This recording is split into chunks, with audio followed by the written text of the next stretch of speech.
Hello everyone. In this video I'm going to be talking about family relationships. Family relationships are often perceived to be just this very um, rooted, grounded, loving type of situation. That's what we see a lot in pop culture. Obviously, these relationships are much more complex than that, and in fact, they're really characterized by a lot of emotional intensity and also ambivalence. They're very, very complicated because they are um, they're so influential, and we can only choose them to a certain extent. We really have to manage these different personalities in situations um, that are very, very personal to us. So it can be very, very challenging. So I'd like to go over some of the central sort of ideas about family relationships um, that are particularly important. So, obviously, these days, more and more families are choosing not to get married.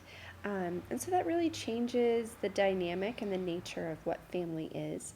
And similarly, divorce rates are changing sort of how families look like. I know that I have a very complicated um, family relationship. I have lots of half brothers and things like that, and I always kind of grew up with a pretty positive perception of that, but it's certainly not the nuclear sort of family, 2.5 kids, suburbia, white picket fence with a dog and a cat scenario, right? And very few people actually have that sort of idealistic family dynamic. Um, Families are always in flux, which is another really important part of what a family does. They never stay the same, right? Because we as people are never staying the same. So families are always changing and growing or decreasing or, you know, um, sort of shifting. People move, people, relocate. So there's all these different elements that affect the family. So the family really isn't a stable concept at all. There are 6 defining characteristics of family. Family identity, which is basically just like, well, you believe you're a family, so you are. And there's different things that can help create family identity. One is sort of the sharing of family stories, and there's a couple of different ones that the book identifies. But we all kind of have stories that we share as a family over and over again, and that can help sort of solidify our family identity. Defined boundaries is a characteristic of family. Either you're in the family or you're not in the family. Very rarely do you have people that you're like, well, I mean, they're kind of family, right? You really, people are our family or they're not. Emotional bonds, that's pretty clear, right? We have emotional connections to people that are in our family. We also have a shared history, and sometimes we have shared genetic material. That's not always the case with adoption or with siblings that are through other marriages. Obviously, we don't have shared genetic material, but sometimes we can still consider each other family. And the juggling of multiple roles, right? You can be a sister and a mother. Well, yeah, you can be a sister and a mother at the same time. You can be a sister and a daughter at the same time, right? So there's all these different roles that you're juggling within each family.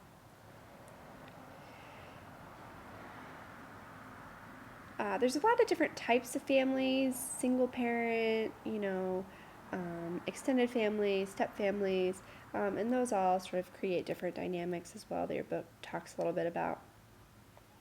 The types of family stories that can help us identify as families. Birth stories are a really important one. Survival stories, right? Like that horrible road trip you took together. Courtship stories, so how mom and dad met, or, things like that, or how grandma and grandpa met. I know I have one of those. Italian immigrants, and my grandfather came over here first through Ellis Island, and then when my grandmother arrived, he rowed out into the harbor to greet her.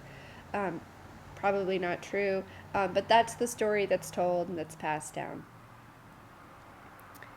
Um, The one thing I wanted to talk a little bit more specifically about in this video is communication um, patterns in families, and there's two dimensions that underlie communication between family members. And the first is the conversation orientation, and then the other is the conformity orientation.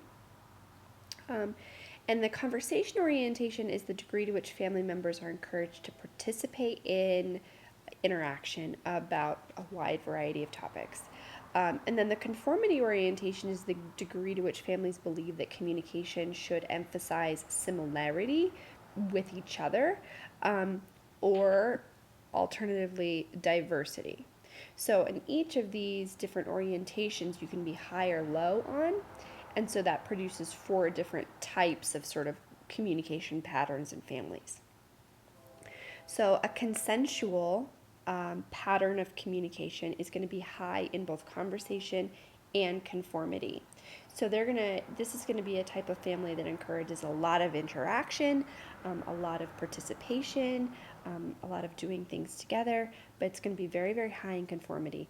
They want all the people in the family to be similar to each other, all right? We don't want any black sheep. We want everybody to be the same. Then you have pluralistic, which is high in conversation and low in conformity. So that's going to be, we want everybody to be, participate. We want everybody to be a part of the conversation and be interactive. And we also want you to be different and have your own perspective on things. Then we have protective, which is low in conformity and low in conversation. So we don't really want you to participate much. You kind of want to keep your mouth shut. And then we also want you to be pretty much the same as everyone else. Really share that singular group identity. And then the laissez-faire is going to be low in conversation and low in conformity. This is going to be families that really don't like a whole lot of interaction, but they also don't really need a whole lot of conformity. So you can be who you are, what you want, but we don't really expect a whole lot of interaction. So think about where you come from and what family dynamic you kind of grew up with.